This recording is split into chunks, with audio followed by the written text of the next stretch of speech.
కొన్ని కొన్ని ప్రదక్షిణాలు చేసేటప్పుడు జాగ్రత్తగా ఉండాలి. శివాలయాల్లో 108 ప్రదక్షిణాలు చేయక్కర్లేదు. అసలు చండ ప్రదక్షిణం అని ఉంది. మీరు చండ ప్రదక్షిణం చేస్తే 108 ప్రదక్షిణాలు చేసేసినట్టే. తెలియక శివాలయంలో 108 ప్రదక్షిణాలు చేసేస్తుంటారు. నేను చేయడం తప్పనంటలేదు. పుస్తకాలు పట్టుకెళ్ళడం, పెన్నులు పట్టుకెళ్ళడం, కాగితాలు పట్టుకెళ్ళడం, బెడ్డలు పట్టుకెళ్ళడం, మిరియాలు పట్టుకెళ్ళడం, ఏవి పడితే పట్టుకెళ్ళి ప్రదక్షిణాలు చేయకూడదు.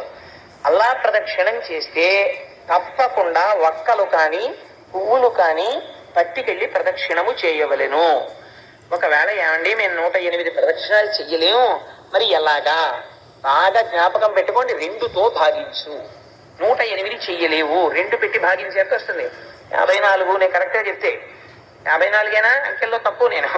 అందుకని 54 మాటలు ప్రదక్షిణం చెయ్యండి. 54 కూడా చేయలేను, మళ్ళీ 2 పెట్టి భాగించు. ఎంత? ఏదో 27లా ఉంది.